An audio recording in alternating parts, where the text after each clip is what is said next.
Hey, good morning. I hope everybody's having a good morning or afternoon, depending on where you are in the world. So I wanted to jump on here and talk a little bit about the simplicity of things because I think there is a lot of people who are new to this understanding of the what many people call the straw man, and they're trying to wrap their head around how the whole mechanism actually works. And for me, the most important thing is definitions, definitions, definitions, because that is what really defines everything that we are trying to say to another party, especially when it's all under contract or agreement or implied contract or implied agreement. It's definitely behooves us all to study the definitions. So again, there's been a mass awakening, a lot of people over the years realizing that there's a legal fiction. They call it a straw man. A lot of people call it a straw man. That the governments of the world somehow seem to create or control, and that they have a trust set up. And a lot of people think that they have millions of dollars in this trust, and they can just access it like a bank account, and so on and so forth. So there's a lot of confusion. There's a lot of misunderstanding based off of 12 years of experience uh, and application, meaning in the trenches, not just reading this stuff and telling people how they should use it. We don't do that. Everything that we've done or talk about, we do ourselves. We don't preach remedy for anybody. We're not doing that. You want remedy? There's plenty of people selling that online or touting that there is remedy. To have remedy, you have to have an injury, so you got to prove an injury. That's a legal concept. We don't do that. We've helped many people. We just don't call it remedy. Relief, possibly, or release, which we'd rather say, right? Release, because release is you're releasing. It's a new contract. Relief means that you are willingly abiding. So we don't get that from what we do. We just don't get the relief thing. So anyway, we're going to talk about the structure of things. I think people are really confused. Let's start with the birth, right? Your birth, you're registered, or there's a registration. The government then creates another organization out of that, which is where the birth certificate comes from. First, you have the certificate of live birth, which is the registration or the application. Remember, there's an application first for the registration, and that's usually what you see a part of on your certificate of live birth. You see part of that application where there's an informant, right? So if there's an informant, then that means there's an investigation. Somebody's giving information. Your footprints are on there, right? Your first landmarks to make sure that you land in the fiction first, so they can create a dead fictional entity, which they do. So the government owns that entity. The government created it. There's a lot of people out there trying to claim it, trying to, copyright, trademark the name, and all good. I'm not saying there's anything wrong with that. The reason, in my opinion, that those things work is because the government has legal title to that organization. It's a trust. So if it's a trust, that means the title is split in half. That means someone has beneficial title or equitable title, it's called, and someone has legal title. Trustee holds legal title, beneficiary holds equitable title. That's just how trusts work. So we've seen enough being in court and stuff and bringing up the trustee and the executor position and all. We've seen enough judges' reactions. We've seen them get nervous. We've seen them leave the bench. We've seen several different responses, reactions, cases that just got nolle pros, nolle prosecute, which means no, we no longer prosecute, because if the government's holding the legal title, they're the legal owners. They're supposed to be dealing with all the legal stuff that happens to that organization. But they flip it around and they make you the legal title holder. Okay. So this is where people are getting confused. In my opinion, in my experience, I think this is where people get confused. The government should retain legal title to that organization. They should be responsible for handling the taxes, the bills, all of that stuff. So I don't want to claim that. I don't want legal title to that thing. I'm a man of God. I can't own anything. And I certainly can't operate that organization. So what I always do is I put my notice of interest in, I put my claim of beneficial interest where I become the creditor of that organization, which means I get to benefit from it, but I'm not the owner of it. The legal owner is the government. They own it. I'm just a beneficial interest holder. So that's pretty much how I believe it really lays out. And it's a lot easier to see it in that way than to get lost in all the muck and mire of all these other processes and procedures that people are doing. Like secured party creditor, that's a big one. Not saying it doesn't work, but what are you actually doing in that transaction? You're saying you're the creditor, you're the beneficial interest holder. You have an interest as a creditor, you have an interest. So there's a beneficial interest. It's all you're doing. You're just doing it in the Uniform Commercial Code, which is federal law and state. They've codified it in the state as well. Okay. So, but at the end of the day, that's all you're doing. You don't need UCC to do that. It's law. I mean, that's equity. That's law. Saying, hey, I found some abandoned property here. Doesn't matter about if it's your name or not your name. It's abandoned property. I'm going to claim it as the beneficial interest holder, and I see that the owner is the government because I've got a certificate here that says they're the owner. So here's an interest, certificate of interest. That's it. It's not that difficult. So I only use, I used to use affidavits. I don't use that anymore. I use asseverations, notices, and orders from the general executor position. A lot of people don't like the general executor position. They think that that's wrong. Some people say that the government is the executor. Well, true, they are, but there can be 50 executors. It doesn't have to be one. Okay, the general executor is general to the entire organization. So it can appoint, 50 executors if it wants to get the job done. All right. So it's all about understanding this relationship between you, it, and the government. The government's another it that created another it out of you, which is an organization, and they own it. They own it, and they should own it. They're the legal title holders. They're the ones that are in charge of all the legalities of that organization, which is why if you go into a courtroom and you immediately appoint the prosecutor, the trustee, they'll start getting squirmy. Okay. And a lot of people get caught up on that. They get caught up when they go into court because they don't know what to follow up with. They might know that part, but if anybody is going to go into court, you better know how to think on your feet and respond and listen. I see a lot of people go into court, they come out with these stories, and I'm like, but you just told me the judge told you what to do, and they're like, well, what do you mean? Well, you didn't listen to him. The judge said this, that, or the other, and you just ran right over him. Like you didn't catch you didn't catch the secret that he was throwing to you.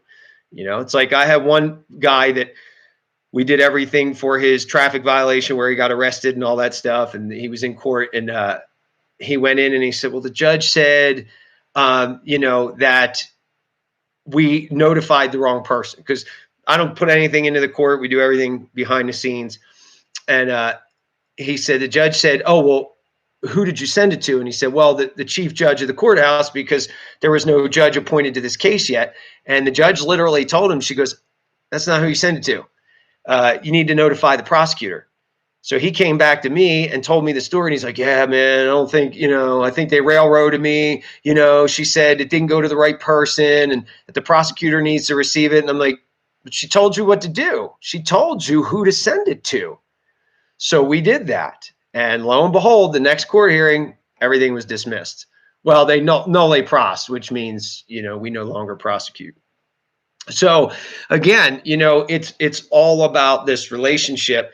And most judges will not take the position of trustee. They will recuse themselves. I found, I forget which state it was, but I believe it's probably in all the bar rules. But you could look up bar rules for the particular state.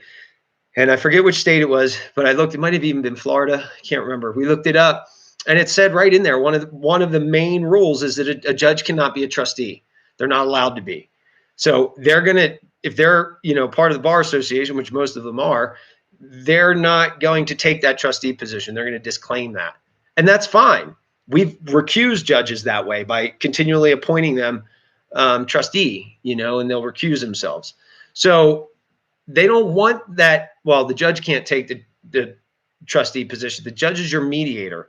When you're in a trust situation and you've pulled the whole thing into equity, the judge is merely a mediator and is a facilitator. They're not a judge. They don't have the authority to judge. Now, they'll try it. They'll threaten you. They'll intimidate you. They'll do everything they can to try to destroy that idea that or the idea of trust, and that it. They'll try to have you, tested for competency, all that stuff, because they're trying to hide this in these courtrooms, which is why I particularly do not go into these courtrooms and bring this stuff up. If I'm dragged in there, meaning they're going to have a hearing and I have to show up, because if I don't, they're going to joinder me to the thing, right? And they're going to put this judgment on my thing. I want to make sure that I am going to show up, and yes, I will say who I am and what I'm there to do, and that there is no authority for them to move. And we've done this plenty of times. And again, half the time we don't even have to go to court because we can abate everything right from the start. But getting back to the main point, again, it's a simple construct. The government holds legal title. You hold equitable title. Okay. Let me read a question here. Notice an order, special executor backs off, can't profit off a negative instrument, so turn it around. No, I mean, I'm not saying anybody backs off. You can't determine what the other side is going to. I'm saying we've seen it, but you can't determine what the other side's going to do. Technically, lawfully, that's correct. But remember, these guys are going to push the envelope because they know, at the end of the day, they're like, well, who are you going to get to enforce this, right? They're going to push that. So it all depends on the person on the other side. I don't do affidavits anymore. I only do asseveration. I've already took my vows to God. I can no longer swear oaths. I can't get notary jurats, anything like that. I use asseveration only, which means with God as my witness. And I stand on those principles. I mean, a lot of this is knowing the language so well that they know you know. And by listening to what they say to you and being able to counter them real quick in peace and in honor and in contract and all that, they know you know. That's key, because somebody that's just throwing paper in there and it's going to go, oh, well, we're free because we gave you paper, they're going to run right over you eventually, because eventually you're going to have to speak to them on what it is the paper says. And I'll probably say this in every video because it's so important to study the language, to know the language, and to know how to interact. So think about this. If the government is holding legal title and you don't have a right to operate your name ever, then how would you react to something that comes in that name? Be it a police officer, be it a letter in the mail from the IRS, whatever. How would you react? If you don't own it, you don't have a right to react or respond. You don't have a right to administrate that thing, period. I'm sorry. I don't have an attorney. I can't administrate any of it. I don't know who you're talking to. I don't have any right to that. I'm not the legal title holder. That's all they're trying to get you to do, is be the trustee so you can authorize the charge against yourself. Then, yes, you become this surety. Okay. If you authorize the charge, you then become the surety. You're the underwriter, you're writing under the policy, you're securing it. So that's all this is. It's all it is at the end of the day. And it's a lot easier than we think in terms of structure. So, you really don't have to, I don't want to say you don't have to. It's a struggle to learn this mechanism, right? But it's easier than we think. Trust, trust, trust, trust, trust. It's all about the trust and who's holding, and it's about your life. How do you react to this trust situation? People are so used to just responding, fighting, arguing. This is why I don't get into the fight thing. I'm not fighting and arguing with these people. I don't have to. I'm not the one with the legal title. It's against the law for me to sign for that thing. It's against the law. It's been against the law from birth. That's why your mother and father, or your mother or whomever, usually, at least in the United States of America, the certificate of live birth has one of them listed as an informant, because somebody's saying, hey, there's some laws being broken here. I'm reporting this as an investigation. So from that point forward, every time you answer to that name when a government agency or a contracted agency from the government contacts you, you are breaking the law, because you are administrating this organization that you don't have legal title to administrate.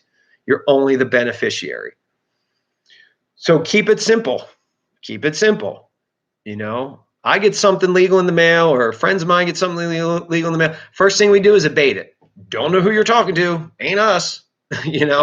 Go through the whole letter. Hey, open the mail by accident. Apologize. Don't know who you are. Don't know who you're looking for. No one here exists by that name. We looked that name up on the internet. There's hundreds of them. Don't know who it is. If you'd like to clarify and correct, your presentment and serve it to the proper party, that would be great. We appreciate that. Thank you for your time and energy and service to our community, if they're, a government agency. And then I just put a little signature on it, no name. I don't type a name under it. I don't put a name. Just let them know that, hey, I'm an executor and this landed near our location and was abandoned, and we don't know who sent it.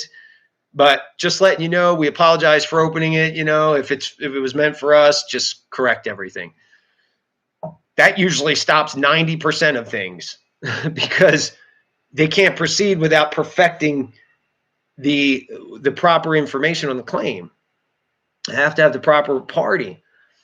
And if it's denied right from the start and you don't agree to it, they usually drop things because they can't proceed. Or I shouldn't say they drop it. They'll keep trying. But if you keep abating it over and over again and sending it back, instead of Title 20 this and Article this of the Constitution and my rights. As soon as you do that, you just agree to everything they said. It doesn't matter what little statutes and stuff you quote and Constitution and law. It doesn't matter. You just agreed. You agreed to get into a battle with them and defend this organization that you don't have a right to defend.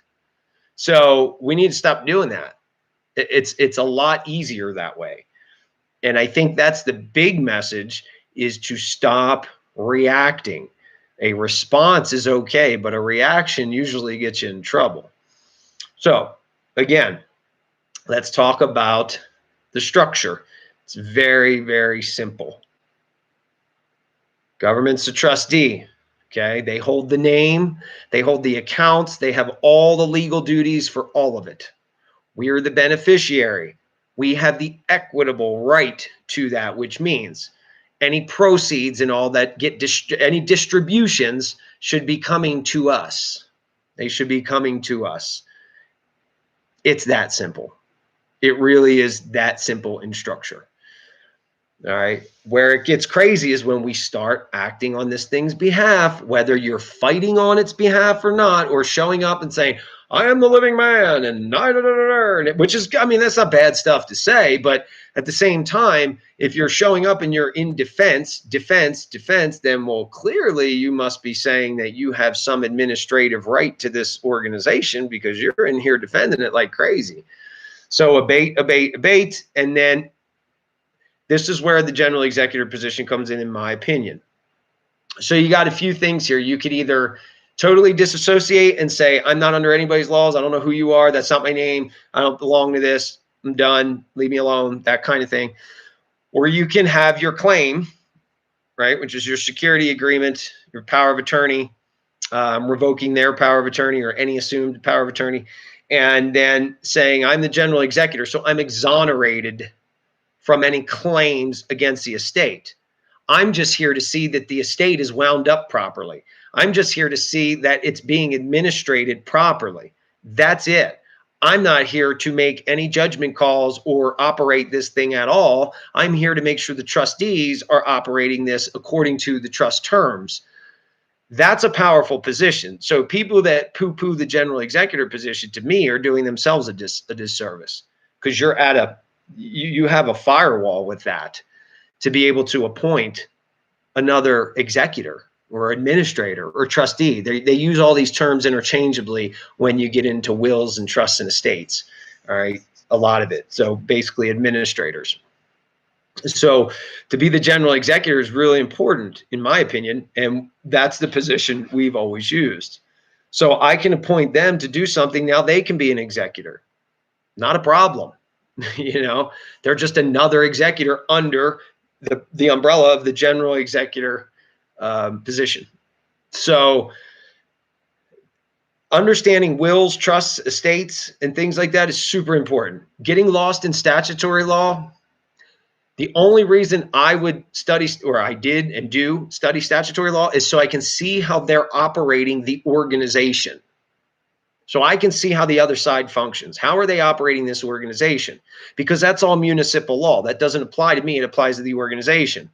So that's why I study statutory law, is simply to see how the other side functions, what they should be doing.